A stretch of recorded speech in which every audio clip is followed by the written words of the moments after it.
I am the Philosophical Bachelor, and today I'm going to talk about Hannah Arendt's essay, Labor, Work, Action.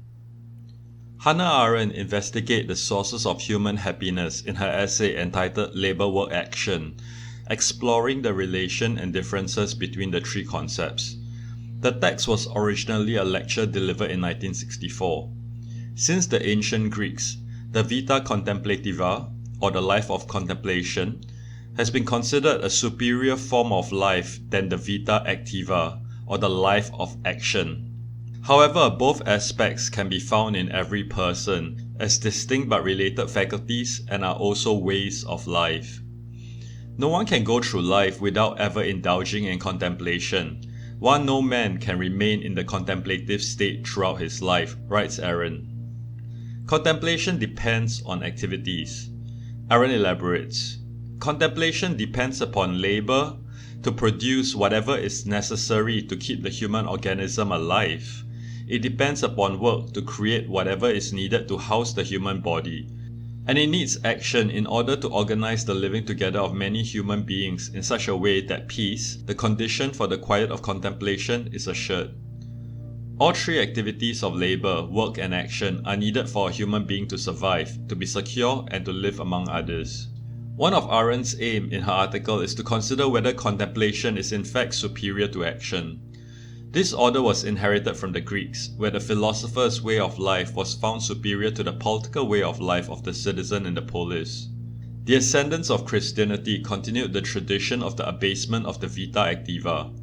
Even after the Enlightenment, post-Enlightenment thinkers such as Marx and Nietzsche, while turning upside down philosophic systems or hierarchies of values, had left the conceptual framework intact. Arendt believes that among labor, work, and action, action is the most important. Action for Arendt is the action required for people to live together, and hence relates to the political sphere of human life. From the viewpoint of contemplation, the highest activity was not action but work, she writes. The reason why was because only if seen in the image of a working activity could political action be trusted to produce lasting results, so as to deliver the peace required for contemplation. Hence, the success of political action is measured by effective activity in a pragmatic approach, where politics is essentially reduced to work, as opposed to the dynamic exchange of views of the citizenry, leading to collective decision-making and accord.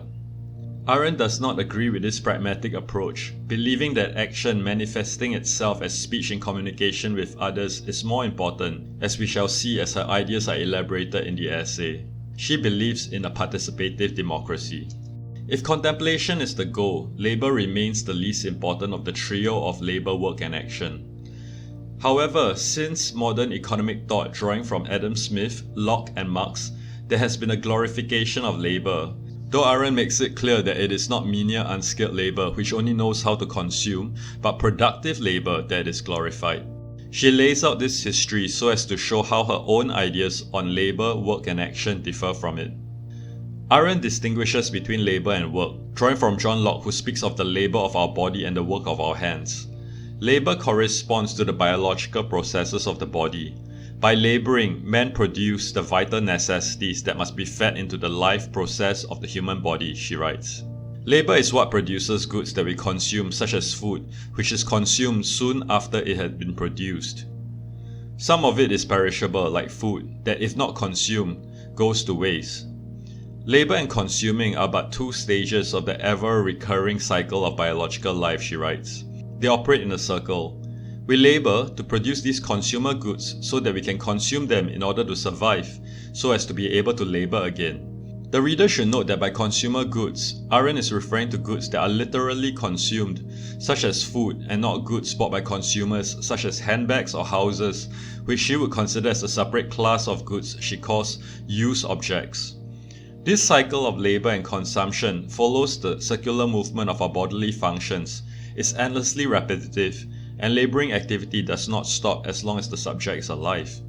Work, in contrast, has an end goal of creating an object, and the activity of work ceases once the production of the object has been completed. According to Arendt, the actual goal of the revolution in Marx is not merely the emancipation of the laboring or working classes, but the emancipation of men from labor. to be free from the immediate demands of our physical needs. She believes that such an emancipation does not come through a political equality of the different classes of people, but from technology, to the extent that it is possible at all. Since she does not think that labor can be eliminated, since consumption, which is part of life, is linked to labor. As already pointed out, consumer goods do not endure and cannot be saved since they are perishable. However, man produces more of it than is necessary for his and his own family's survival. There is an excess. This excess is what makes it possible for some people to enslave or exploit their fellow men, thus liberating themselves from life's burden. While this exploitation is through force by the ruling class over the working class, it would not be possible if not for the inherent fertility of human labor itself. Since labor corresponds to the condition of life itself, it partakes not only in life's toil and trouble, but also in the sheer bliss with which we can experience our being alive, writes Arendt. Arendt believes that in our nature as living creatures, labor is how we remain and swing contentedly in nature's prescribed cycle. This is a circle of toil and rest, labor and consumption, and she sees this cycle as a happy and purposeless regularity. Though it does not leave behind something permanent, it is a real source of happiness, one more real, less futile than any other form of happiness, she contends. This happiness comes from the abundance of nature and the quiet confidence that one who labors has done his part. She alludes to how such a person propagates the cycle of life through reproduction, and in that way remains a part of nature even after death. The blessing of labor is that effort and gratification follow each other as closely as producing and consuming, so that happiness is a concomitant of the process itself, giving rise to a lasting happiness which comes from the cycle of painful exhaustion and pleasurable regeneration. This differs from the inevitably brief spell of joy that follows the accomplishment and achievement of work. However, if the cycle of labor is disturbed, where exhaustion is followed not by regeneration but wretchedness, or a life where no toil is needed such that boredom replaces exhaustion, or if necessity overwhelms a person leading to no corresponding regeneration but only toil, then the elemental happiness that comes from being alive is ruined. All human activities have an element of laboring to the extent that they can become routine jobs. Even though it may feel burdensome because it is exhausting, the repetitiveness of labor is precisely what provides that minimum of animal contentment. In contrast, even though work might provide great and meaningful joy, this joy is rare and cannot last. Hence it cannot substitute for the less volatile and more lasting joy that derives from labor. Such a joy also helps us bear sorrow. Arendt now shifts her attention to work. Work fabricates the things that make up our world, not consumer goods but use objects, she explains.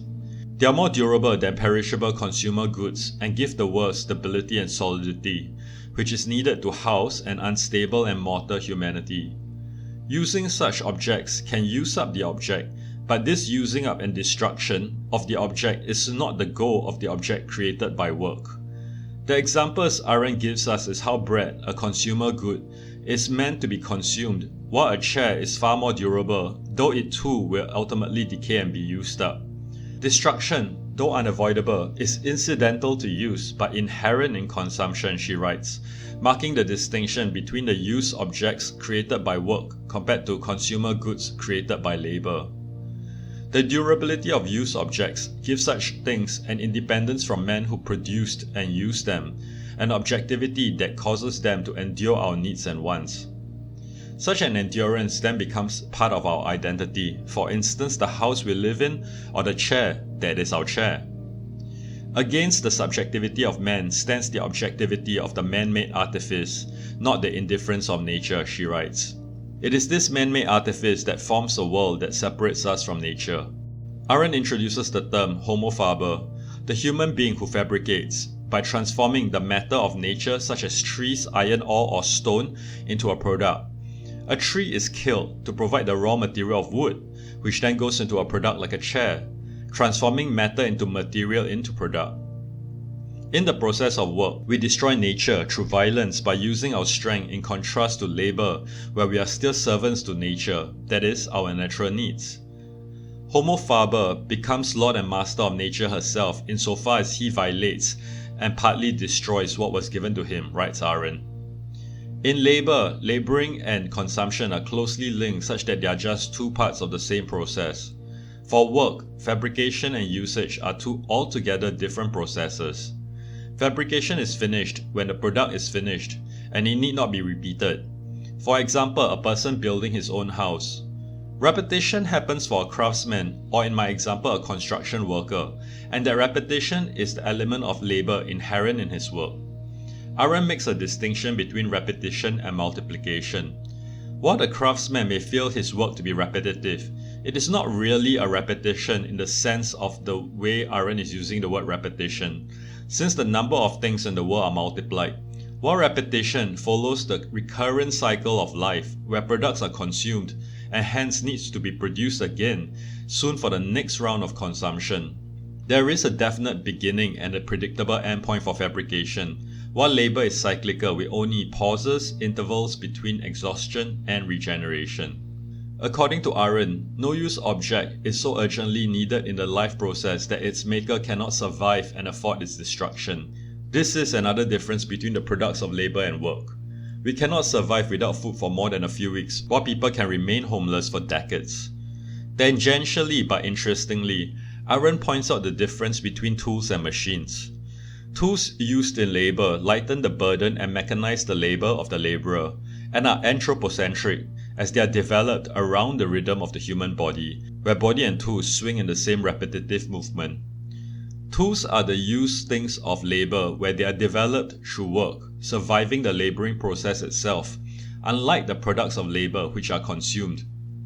When machines came onto the scene, it is the machine's movement that enforces the movement of the body, while in a more advanced state it replaces it altogether. She writes, even the most refined tool remains a servant, unable to guide or to replace the hand. Even the most primitive machines guide and ideally replaces the body's labor. At this point in the essay, Arendt transits to an interesting point about utility and how things become instrumental in fabrication. The process of fabrication has an end, an objective which then justifies the means to achieve that end. The end justifies the violence done to nature to win the material, as the wood justifies killing the tree and the table justifies destroying the wood, she observes. The end product drives the plans and organization of the required inputs, and these inputs are judged in terms of suitability and usefulness for the desired end product. In addition, the end product as a use object is not an end in itself, since it becomes a means for something else. In a strictly utilitarian world, all ends are bound to be of short duration. They are transformed into means for some further ends, creating an unending chain of means and ends, notes Arendt. A way out of this unending chain is to posit the user of things, man, as the ultimate end of an otherwise unending chain of means and ends. Immanuel Kant did this by positing that man is an end in himself and should never be used as a means to pursue other ends. Arendt suggests that the reason why Kant taught this way is because he wants to prevent utilitarianism from ruling the relations between man and man instead of the relationship between man and things. However, in elevating man into the position of the ultimate end, all other ends are relegated to mere means, denying things their own intrinsic value in themselves. By adopting utilitarianism as the ultimate standards for the world, HomoFaber will be undermined since he will be left with meaninglessness in the midst of usefulness. She points out the paradox of utilitarianism as a philosophy. Utilitarianism fails to justify itself through the concept of utility. She cites G. Lessing. And what, if you please, is the use of use? Instead of man being the ultimate end, Arendt thinks that there is only one type of object that is not subject to the unending chain of means and ends. This object is art, the most useless and at the same time the most durable thing that human hands can produce. Art is removed from the context of use. She gives an example of a piece of furniture that, when recognized as a masterpiece, is removed from use and preserved in a museum. The inherent purpose of a work of art is to attain permanence. Thought is what initiated the process leading to the creation of such thought things. Thought is made concrete, verified through writing something down, painting an image, composing a piece of music, etc. The same workmanship produces art and also less durable things. Linking work to action, Arendt writes, "The man-made world of things becomes a home for mortal men, whose stability will endure and outlast the ever-changing movement of their lives and deeds, only in so much as it transcends both the sheer functionalism of consumer goods and the sheer utility of use objects." Arendt does not define home in this essay, but I understand her intention of using that word not to mean a structure or building to merely live in, but a place where one can be safe, comfortable, can grow, develop and flourish in, pretty much the ordinary sense of how people understand the term home. She writes about a place that is stable, enduring, and can be a safe harbour against the constant changes and movement of our lives. She thinks that for human beings to have such a home, it needs to be more than what usage things can provide, be it satisfying our necessities with consumer goods or the utility of use objects. We need to go beyond utility, and we go beyond the world of things through our speech and actions. She distinguishes the human world and the world of things. To have a human world, to participate in the human world, we do so through our speech and actions. We are able to identify things by how they differ from other things, which makes things other and individual. However, only men can express otherness and individuality, she writes. Human beings are able to communicate not just how they feel, for example if they are hungry or afraid, but are able to communicate their own uniqueness. Arendt believes that that ability is part of our nature and is not something forced on us by our needs like labor or by our desires like the products of work. We communicate our uniqueness to other human beings through word and deed, which Arendt collectively terms action. To act, in its most general sense, means to take an initiative, to begin, or to set something in motion, she writes, deriving these notions from their Greek and Latin language roots. Arendt explains how action is linked with speech. Speechless action does not exist. Without speech, action loses the actor. The doer of deeds is possible only to the extent that he is at the same time the speaker of words, who identifies himself as the actor and announces what he is doing, what he has done, or what he intends to do. She cites Dante Alighieri, "For in every action which is primarily intended by the doer is the disclosure of his own image. Our actions are a reflection of who we are, and our speech tells others about it, that it is us that is carrying out the actions." Living with others entail a web of human relationships. The individual agents within this web have their own wills and intentions which conflict with one another's. This means that our actions may not achieve its purpose, giving rise to an unpredictability. Hence, although everybody starts his own story, nobody is the author or producer of it, writes Arendt. The outcomes may differ from the intent of our purpose, but how the story unfolds tells us not the desired meaning of our lives, but its actual meaning. The story is not one made only by us, since others also contribute to the course of events. Because of this web of relationships, the consequences of each action have boundless repercussions. Because it is unpredictable how things would turn out, there is a frailty and unreliability of human affairs. Our actions are also irreversible. We are unable to undo what has been done. Arendt suggests that while our actions are irreversible and unpredictable, we can remedy these defects respectively through forgiveness and keeping our promises.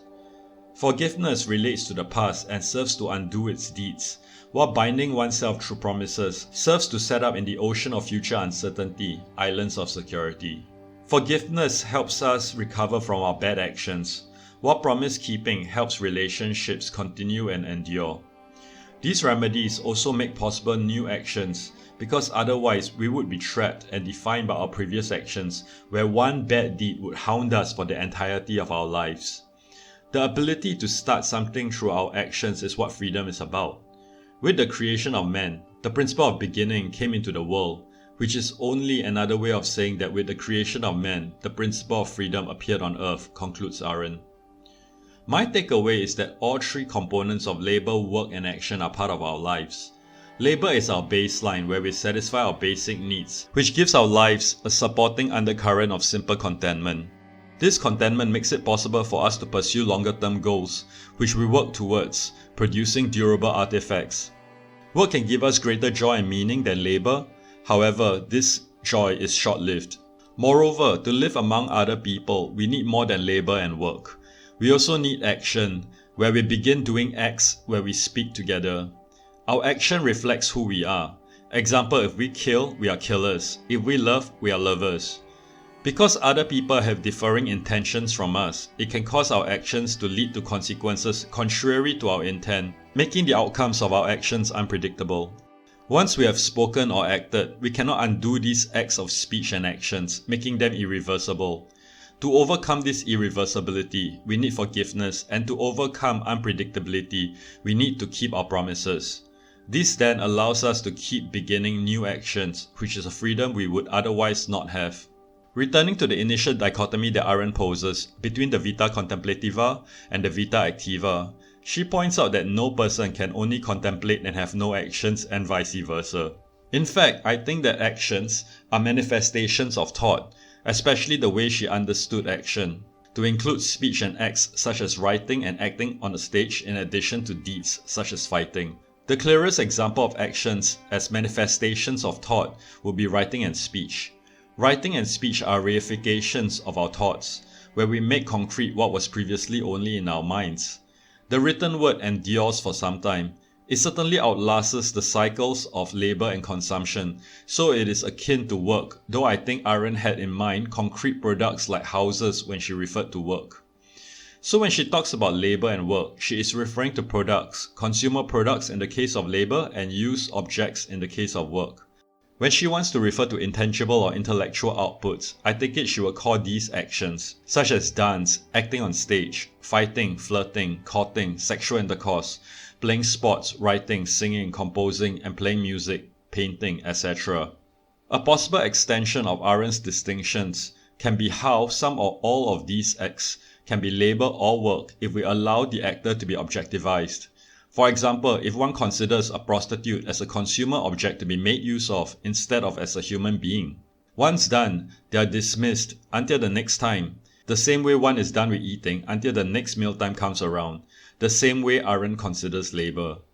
In the case of action becoming work, if one paints not art but simply commodity pictures where the identity of the painter has no bearing since he is simply reproducing canvases, for instance of Van Gogh's sunflowers, these objects will last for some time the same way used objects of work do, but as Arendt had noted, the identity of the actor is of no consequence, hence it is not what she would call action. Returning to action, specifically writing, some writing is meant to last forever, for example literature and philosophy. Such acts of writing and speech clearly first need to be in the realm of thoughts and ideas before being committed to paper, since otherwise they might be badly written. However, spontaneous speech may be eloquent and brilliant, though this ability does not happen in nihilo. It takes years for one to gain the knowledge, experience of life, and the practice of speaking to be able to do so fluently and intelligently. From what I understand of her longer book written in 1958, The Human Condition, this essay seems to be a kind of summary of the ideas in The Human Condition. At some point, I would complete reading The Human Condition and then I would probably make a synopsis and then tell you whether or not it is right. Please subscribe to the Philosophical Bachelor channel. If you wish to support the channel, you can do so at worldwideweb.patreon.com/philosophicalbachelor. Thank you.